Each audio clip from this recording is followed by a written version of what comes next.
The planet Zyra will pass very close to us, close enough to influence the tide. Oceans will be torn from their depth. Tidal waves hundreds of feet high will sweep in from the coast. There will be giant earthquakes. Soon after, Belus will come into direct collision with the Earth. Our world will end. In 1951, before Armageddon, before Deep Impact, before Hollywood had CGI to destroy the Earth, one movie did it first, and did it for real. When Worlds Collide dared to show humanity watching its own extinction, in color, at the dawn of the atomic age. But behind those melting planets and heroic rocket launches was chaos. Lost versions, miniature miracles, and a director who made actors scream for real. The film that critics laughed off as too dark ended up predicting everything from climate collapse to modern disaster movies. This is the story of When Worlds Collide, the end of the world that changed Hollywood forever. Number 1. A modern Noah's Ark. Before the first shot even rolls, When Worlds Collide makes one thing clear. This isn't just science fiction, it's prophecy. The movie opens with a direct quote from the book of Genesis, warning of humanity's arrogance before destruction. Producer George Pal wasn't subtle about it. He saw the story as a modern retelling of Noah's Ark, but instead of faith and wood, it was built on physics and steel. The parallels are everywhere. A doomed Earth, a chosen few, and a desperate race to build a vessel to preserve life. Even the rocket launch echoes the biblical flood, as oceans rise and fire consumes everything left behind. Pal believed the atomic age had made mankind its own god, and he used that tension, science versus salvation, as the film's moral core. It wasn't just about escaping a planet, it was about asking whether humanity deserved to start over. But those who will make the flight will be chosen by lot sometime before the worlds collide. Now, only about 40 persons can be taken. And already there are more than 600 people working on this project. Number 2, rejected by the critics, rescued by history. When Worlds Collide hit theaters in 1951, most critics weren't impressed. The New York Times called it cold comfort and accused it of lacking human warmth. Reviewers dismissed the idea of Earth's destruction as too far-fetched and the performances as stiff and melodramatic. To the post-war movie crowd, the concept of a runaway planet smashing into Earth was pure pulp, not serious cinema. But time flipped that verdict. Decades later, film historians and directors began to realize what George Pal had accomplished with almost no precedent and no digital tricks. His doomsday vision became the foundation of every disaster blockbuster that followed. From Deep Impact and Armageddon to Don't Look Up, the imagery of tidal waves, collapsing cities, and scientists arguing while the clock runs out all started here. What critics once mocked as impossible turned out to be prophetic. Number 3. Filming on borrowed time.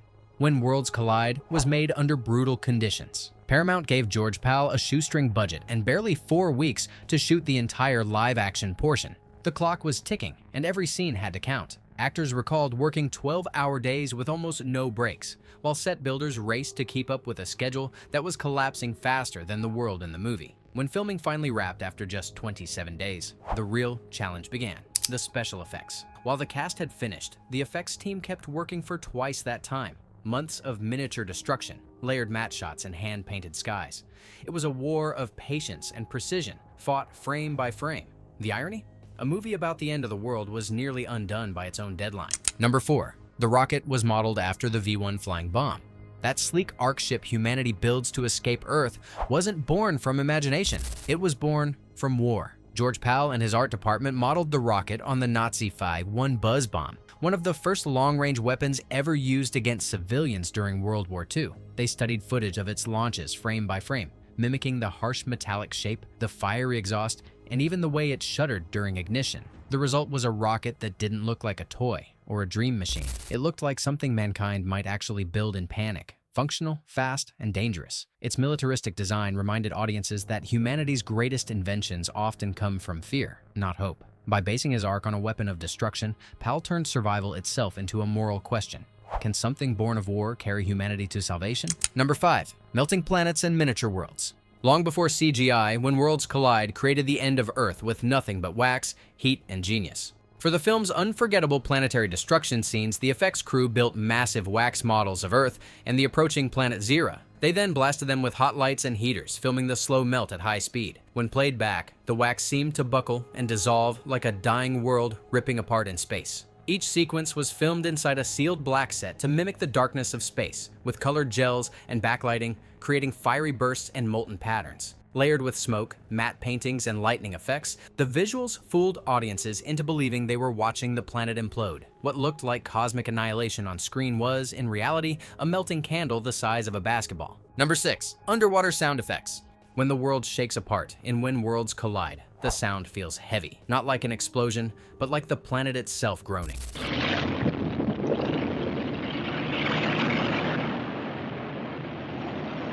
To get that eerie realism, the sound department tried something no one had done before. They filled metal tanks with water, tossed in rocks and debris, and recorded the rumbles underwater. The result was a deep, resonant vibration that carried a strange, suffocating tone, as if the Earth were crying out from beneath its own oceans. These sounds were then slowed down and layered with thunder, collapsing wood, and distorted engines to create the feeling of tectonic collapse. In 1951, with no synthesizers or digital libraries, every sound had to be invented from scratch. It wasn't just movie magic, it was literal sonic experimentation beneath the surface. Number 7. Cecil B. DeMille's lost adaptation. Decades before, When Worlds Collide hit theaters, legendary director Cecil B. DeMille tried to make it himself. In 1933, hot off the Sign of the Cross, he bought the rights to the novels When Worlds Collide and After Worlds Collide with plans to craft an enormous biblical-scale epic titled The End of the World. Concept art was drawn, sets were planned, and Paramount even commissioned preliminary effects work. But the Great Depression gutted studio finances, and DeMille's apocalyptic dream was shelved. For nearly 20 years, the idea gathered dust until George Pal rediscovered the project and pushed it into production. Ironically, Pal ended up realizing much of what DeMille envisioned, a modern-day flood story where technology replaced faith and rockets took the place of arcs. DeMille imagined it as prophecy. Pal turned it into spectacle. Two filmmakers, one shared obsession, humanity's final second chance. Pretty wild so far, right? We've seen biblical prophecy collide with science, melted planets filmed out of wax, and even Cecil B. DeMille's lost version of the apocalypse. And we're only halfway through the chaos. If you're enjoying this deep dive into Hollywood's earliest doomsday, now's the perfect time to hit like, subscribe, and hype this video. It keeps these forgotten classics alive. Alright, let's fire up the rockets and get back to the end of the world. Number 8. Paramount's Panic Pitch. When George Pal first pitched When Worlds Collide to Paramount executives, they wanted nothing to do with it. A movie about the planet exploding? Too dark, too grim, and way too expensive. But Pal wasn't one to give up. He brought in concept art, matte paintings of fiery skies, tidal waves swallowing cities, and the final rocket launch. The room went silent. In that moment, the pitch turned into a prophecy. The executives realized what Pal already knew. Audiences weren't afraid of the end of the world. They were fascinated by it. The paintings sold the movie before a single frame of film was shot. Within days, Paramount reversed course and greenlit production. The apocalypse had a new home in Hollywood, all because one producer knew how to make destruction look beautiful. Number 9. A cast of unknowns. When Worlds Collide went into production, George Pal made a bold choice. He skipped the stars. Instead of filling the film with box office names, he cast mostly unknowns. Richard Dare, who played the lead scientist, was a Broadway actor with barely any film experience. Barbara Rush, who portrayed Joyce, had only a few small credits to her name. To audiences, they weren't celebrities. They were ordinary people facing the end of everything. It was a gamble that paid off. The lack of famous faces made the story feel eerily real, almost like a newsreel from the future. Viewers could project themselves onto the characters, not glamorous heroes, but scientists, engineers, and families scrambling for survival. Barbara Rush would go on to win a Golden Globe just 2 years later for another sci-fi classic, It Came from Outer Space. But here, in 1951, she was simply one of the last women left on Earth. Number 10. A cinematographer turned director. The man behind When Worlds Collide wasn't a typical Hollywood director. He was one of its best cameramen. Rudolph Maté, who directed the film, had spent decades behind the lens, shooting masterpieces like DOA, The Passion of Joan of Arc, and Foreign Correspondent. George Pal hired him because he wanted the apocalypse to look beautiful, not chaotic. Maté's eye for composition gave the movie its painterly, almost dreamlike look. Cities crumble in perfect symmetry, rockets gleam under theatrical light, and every frame feels balanced, like the end of the world captured by an artist. While most sci-fi films of the 1950s looked cheap and clunky, When Worlds Collide had elegance, visual rhythm, and color that felt almost biblical. Maté once said he wanted to make the impossible look inevitable, and that's exactly what he did. Number 11. Rolling sets and real reactions. To make audiences feel the earth tearing apart, George Pal's crew literally made the ground move. They built several key sets, including the rocket hangar and the collapsing city interiors, on massive rolling platforms. When it came time to film the earthquakes, stagehands violently shook the platforms using industrial levers and pulleys, often without warning the actors. The result? Genuine terror. You can actually see some performers stumble, grab furniture, or shout over the noise. Reactions that weren't scripted. Powell wanted authenticity, and he got it the hard way. Even the cameras were tied down to keep them from tipping during the chaos. In a movie about planetary destruction, the panic on set wasn't acting, it was survival. Number 12. Oscar glory for special effects. For all its modest budget, When Worlds Collide stunned Hollywood's technical community. Its miniature cities, wax planets, and fiery rocket launches were so advanced for their time that the Academy couldn't ignore them. In 1952, the film received an honorary Academy Award for special effects, presented to veteran effects artist Gordon Jennings, whose team had spent months perfecting the illusion of planetary doom. Jennings had already won Oscars for Reap the Wild Wind and Spawn of the North, but this one meant something different. It was recognition that science fiction, once dismissed as pulp, could achieve true cinematic artistry. His effects work would go on to influence the next decade of films, culminating in the War of the Worlds just 2 years later. It wasn't just a trophy, it was Hollywood's first real acknowledgement that sci-fi could look spectacular and be taken seriously. Number 13. A quiet ending, a loud question. When the survivors finally step onto Zira, there's no speech, no music swelling in triumph, just silence and a title card that reads, It's a single phrase that turned a bleak ending into a glimmer of hope. After everything, the floods, fire, and extinction, the movie dared to suggest that destruction might also be renewal. George Powell believed the ending didn't need words. The silence let the audience fill in their own meaning. Was this humanity's rebirth, or just another chance to make the same mistakes?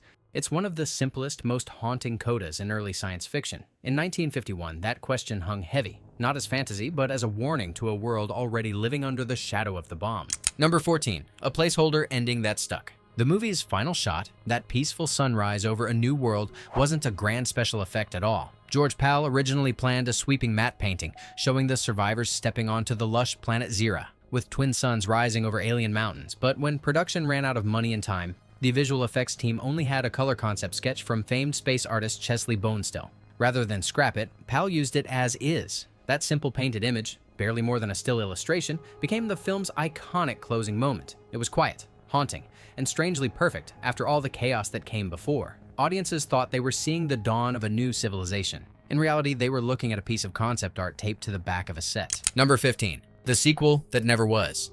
The story wasn't supposed to end with that sunrise on Zira. George Powell always planned a sequel, After Worlds Collide, based on the second novel by Philip Wiley and Edwin Ballmer. The follow-up would have shown humanity rebuilding civilization on their new planet, clashing over power, faith, and survival in a world with two suns. Early concept art and sketches even imagined new cities carved into alien cliffs and the remnants of another species that once lived there. Paramount initially agreed, but when Powell's later space film Conquest of Space flopped in 1955, the studio pulled the plug. The project was quietly buried, and no footage was ever shot. For decades, After Worlds Collide remained one of Hollywood's most talked about lost sequels, a vision of hope that never left the launch pad. The world had ended on screen, but behind the scenes, its future never got the chance to begin. Number 16. Pop culture echoes. For a film made in 1951, When Worlds Collide never really disappeared, it just kept echoing through pop culture. In the Rocky Horror Show, the lyric, "But when worlds collide," said George Powell to his bride, immortalized the movie's name for a new generation. Its DNA is also visible in Star Trek II, The Wrath of Khan, Deep Impact, and Armageddon, all borrowing its mix of science, sacrifice, and spectacle. Even modern visual effects artists still reference it. The movie's use of miniature destruction and forced perspective became a textbook example of practical world building before the digital era. For decades, filmmakers studied it to understand how tension and scale could be achieved with light, smoke, and human imagination alone. When Worlds Collide began as a doomsday warning and ended as a prophecy that Hollywood would never stop replaying. Looking back, When Worlds Collide wasn't just a 1950s sci-fi thriller, it was a mirror reflecting humanity's fear of its own future. George Powell turned a pulpy apocalypse story into a moral parable, where technology, faith, and arrogance fought for control of mankind's fate. In an era still reeling from nuclear war, he dared to show the end of the world not as punishment from God, but as a consequence of human progress. Every shot, from melting wax planets to the trembling rocket launch, was a glimpse of ambition colliding with limitation. The movie's effects team created the impossible with nothing but paint, heat, and steel, proving that imagination could destroy and rebuild worlds long before computers existed. So, which part of When Worlds Collide blew your mind the most? The real wax planets, DeMille's lost version, or the prophetic final warning that still hits home today? Let me know in the comments, and don't forget to subscribe for more hidden stories behind Hollywood's greatest apocalypses.